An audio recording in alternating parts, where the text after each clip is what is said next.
हमारी संस्कृति, हमारे संस्कार सदा रहें हमारे साथ। सब्सक्राइब करें तिलक। इस सामर्थ्य का उपयोग ही क्या यदि मैं अपने पोते अनिरुद्ध की सुरक्षा न कर सकूं? दाऊ भैया, आप जैसे महाबलवान और त्रिलोक के सर्वश्रेष्ठ गदाधारी को ना ही इतनी जल्दी निराश होना चाहिए और ना ही इतनी जल्दी हार माननी चाहिए। हाँ दाऊ भैया, आपकी गदा के प्रहार में तो शत्रु की हार छुपी है, इसीलिए शत्रु के कारण चिंतित होना व्यर्थ ही है। दाऊ भैया, प्रभु के परम मित्र पार्थ अर्जुन ने जयद्रथ वध की प्रतिज्ञा की थी। तब उसे जयद्रथ तक पहुंचाकर प्रभु ने कहा था, हे पार्थ, ये है जयद्रथ और ये है सूर्य। उसी प्रकार उचित समय आने पर प्रभु कहेंगे, दाऊ भैया, वो रहा मायावी मायासुर और ये रही आपकी गदा। जो उषा मुझे देखकर अति प्रसन्न होती थी, कभी रोती थी, कभी नाराज होती थी, परंतु डरती नहीं थी। वो आज मुझे देखकर डर गई। मेरे दर्शन से ही जब शत्रु भयग्रस्त होते हैं, तब मुझे अनोखा सुख प्राप्त होता है कुभान। परंतु आज मैं बहुत व्यथित हूं कुभान। अब स्वयं असुराज बाणासुर किसी भी क्षण इस कक्ष में आते ही होंगे। राजकुमार अनिरुद्ध, जब असुराज स्वयं इस कक्ष में आएंगे, तब आप सशस्त्र होते हुए भी निशस्त्र के समान ही होंगे। राजकुमार अनिरुद्ध, आप उन्हें अपनी माया से भी भ्रमित नहीं कर सकते हैं, क्योंकि असुराज बाणासुर स्वयं महामायावी है। आप कहीं भी छुप जाएं, कोई भी रूप धारण कर लें, लेकिन असुराज बाणासुर की आंखों में धूल नहीं झोंक सकते।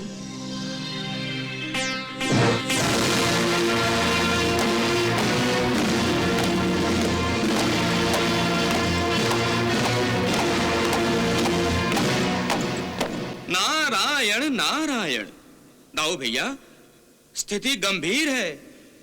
स्थिति तो गंभीर है देवर्षि, परंतु ये कन्हैया माने तब ना। दाऊ भैया, अनिरुद्ध उषा और अपनी सुरक्षा करने में आप ही की भांति पूर्णतः समर्थ है।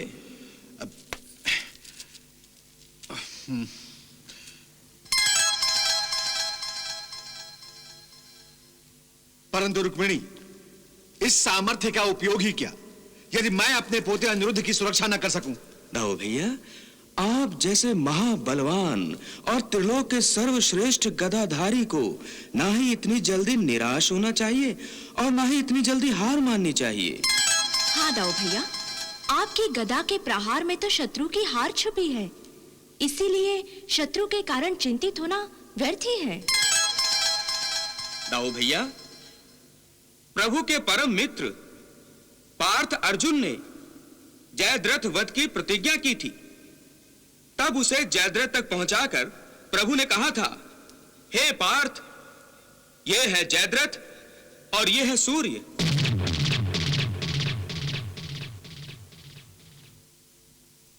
उसी प्रकार उचित समय आने पर प्रभु कहेंगे, दाऊ भैया, वो रहा मायावी मायासुर और ये रही आपकी गदा। नारायण नारायण। इसीलिए मैं कह रही थी उषा कि स्थिति अति गंभीर है। अब क्या होगा चित्रलेखा? उषा, अब हमें यहाँ से शीघ्र अतिशीघ्र असुराज के आने से पहले चले जाना चाहिए। तो चलो, बिना विलंब किए हमें यहाँ से चलना चाहिए।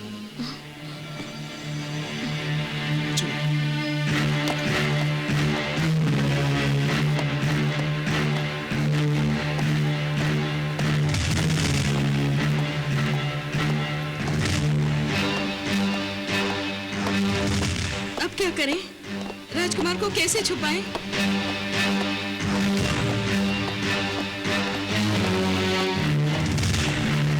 कन्हैया, तुम तो कह रहे थे कि चित्रलेखा महामायावी है, परंतु ये सब कुछ देखकर लग रहा है ये तो सामान्य माया भी नहीं। ये चित्रलेखा कुछ कर क्यों नहीं रही है कन्हैया? चित्रलेखा, कुछ करो। पिताश्री किसी भी पल यहाँ आ सकते हैं।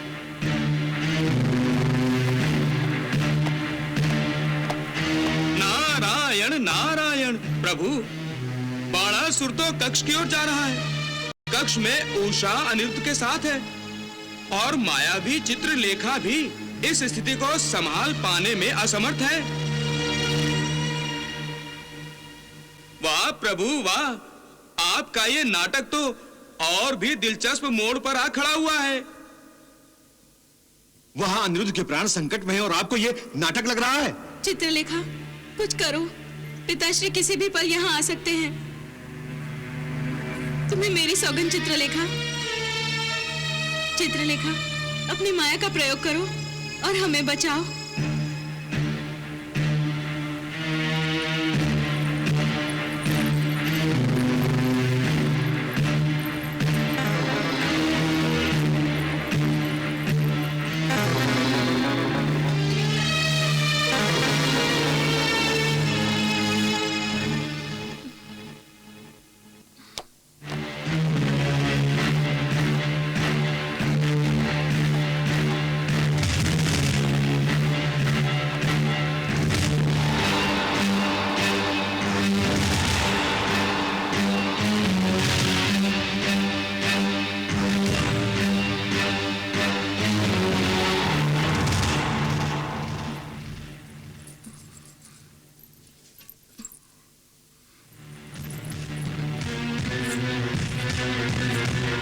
उषा!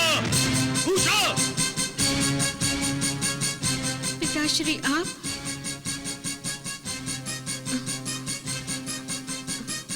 प्रणाम। कल्याण वस्तु।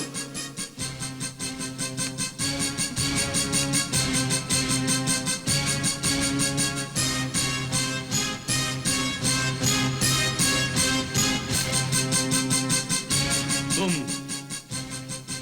डरी डरी सी क्यों हो उषा? मैं? नहीं तो पिताश्री, बल्कि आप लोगों को देखकर अति प्रसन्न हुई हूँ। ना तो तुम्हारी आवाज बता रही है कि तुम अत्यंत प्रसन्न हुई हो, और ना ही तुम्हारे चेहरे पे प्रसन्नता का प्रतिबिंब है उषा। अनिरुद्ध कहाँ है? अनिरुद्ध? हाँ, अनिरुद्ध। मुझे अपने गुप्तचरों से समाचार मिला है कि अनिरुद्ध शोणितपुर आया हुआ है, और मुझे विश्वास है कि वो तुमसे मिलने तुम्हारे इस कक्ष में अवश्य आया होगा। नहीं पिताश्री, मैं तो अपने कक्ष में अकेली हूँ। आपने पाबंदी जो लगा दी है। ये बार बार तुम पूजा का थाल क्यों देख रही हो उषा? क्या रहस्य है इस पूजा के थाल का? रहस्य? कुछ भी तो नहीं पिताश्री। उषा!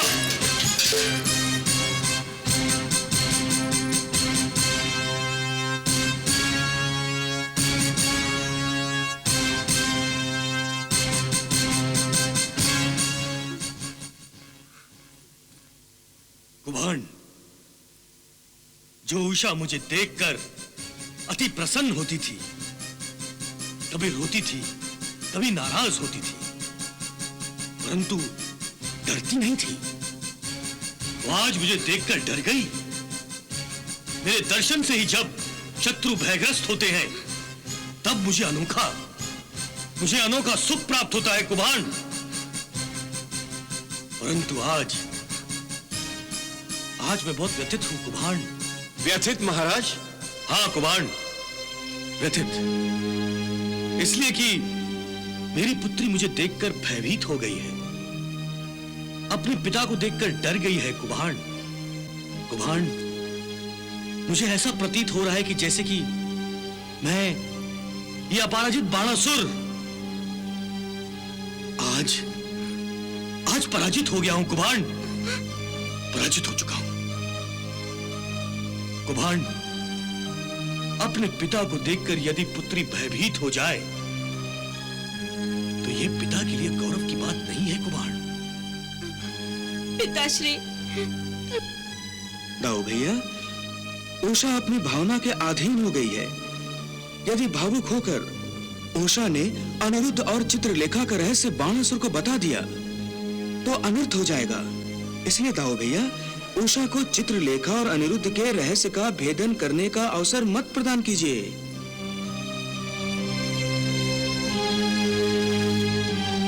संतान तो माता पिता का अंश होती है। जब अपने माता पिता पर यह विश्वास दिखाती है तो यह माता पिता के लिए दुर्भाग्य की बात होती है कुभांड।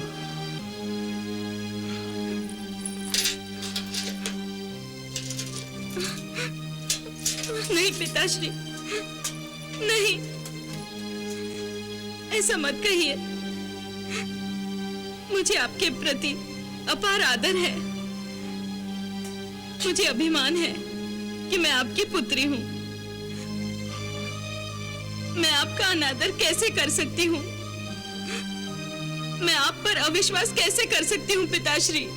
दाऊ भैया, इस नाजुक स्थिति में उषा अवश्य बाणासुर को सत्य बता देगी। इसलिए दाऊ भैया, आप अपनी गदा का प्रहार बाणासुर के गुप्तचर मायासुर पर कीजिए, ताकि बाणासुर का ध्यान उसकी ओर आकर्षित हो जाए और उषा अपनी भावना के चक्रव्यूह से निकल सके। तुम ठीक कह रहे हो कन्हैया। उषा, मैंने तुम्हारे हृदय की भावनाओं को नहीं समझा। मैंने तुम पर अविश्वास किया है। यह मैंने ठीक नहीं किया उषा। पिता संतान के बारे में जो कुछ भी सोचता है, संतान की भलाई के लिए ही सोचता है।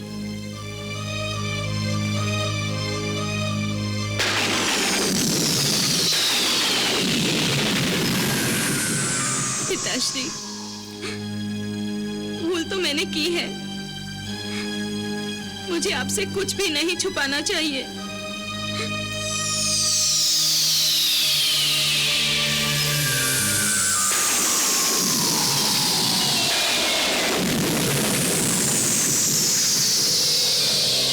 पिताश्री,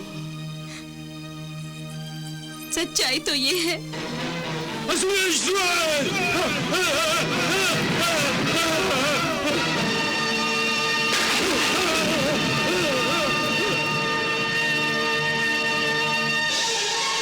चलो कुभांड, दुराचर।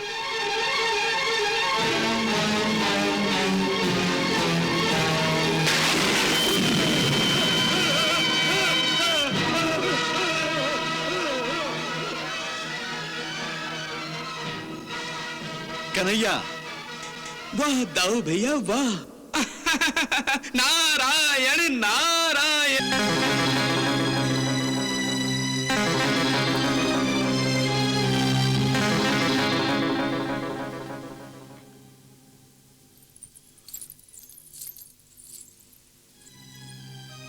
पगली, तुम तो सारा बना बनाया खेल चौपट करने जा रही थी।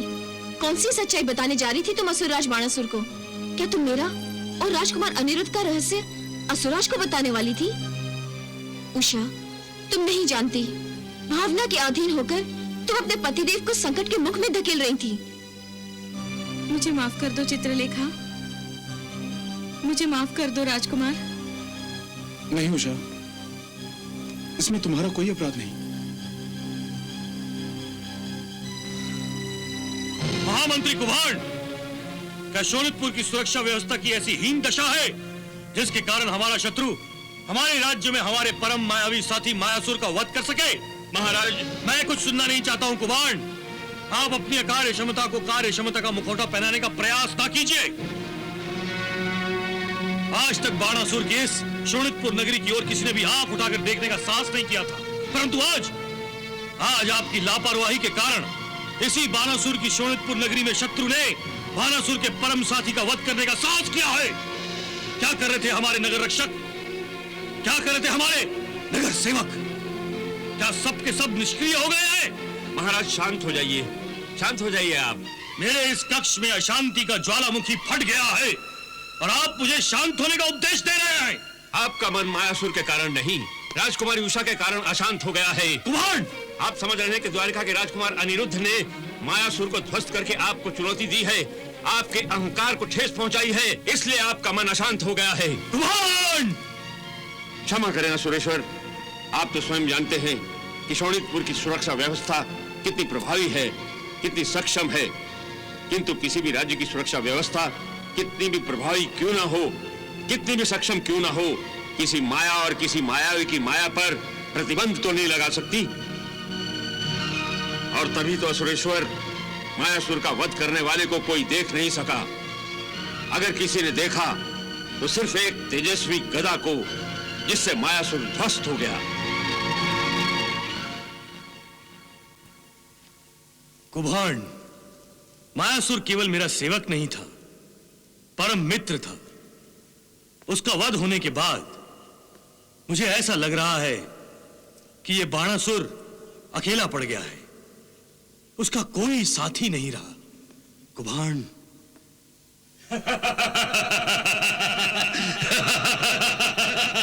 कौन? आपका परम मित्र मायासुर।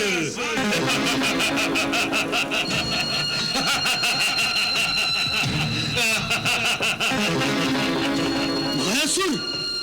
मायासुर, मायासुर तुम जीवित हो? मायासुर, कहीं मैं सपना तो नहीं देख रहा? सपना तो आपके शत्रु देख रहे हैं असुरेश्वर। वो समझ रहे हैं कि उन्होंने मायासुर का वध कर दिया। परंतु असुरेश्वर, आपका शत्रु मायासुर की माया के प्रभाव में आ गया और मायासुर की छाया को माया समझकर ध्वस्त कर दिया। वाह मायासुर, वाह। मायासुर, तुम्हें जीवित देखकर मेरी जान में जान आ गई। मायासुर, महाराज का यही मित्र प्रेम और विश्वास मेरा सुरक्षा कवच है। असुरेश्वर, मैं आपको विश्वास दिलाना चाहता हूं, जिस कार्य का दायित्व आपने मुझ पर सौंपा है, उस कार्य को पूरा किए बिना यह मायासुर ध्वस्त नहीं हो सकता। अब तो यह सिद्ध हो चुका है कि आपका शत्रु आपकी राजधानी में आपको चुनौती दे रहा है। मैं आपके इस शत्रु को नष्ट कर दूंगा, नष्ट कर दूंगा। अब आज्ञा दीजिए असुरेश्वर। प्रणाम। यशस्वी भव मायासुर।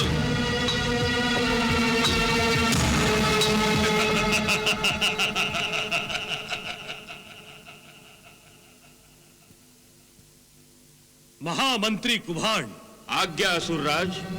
अब ऐसा प्रतीत हो रहा है मुझे, जिस महायुद्ध की मैं प्रतीक्षा कर रहा हूं, वो महायुद्ध मुझे शीघ्र ही प्राप्त होगा। महायुद्ध।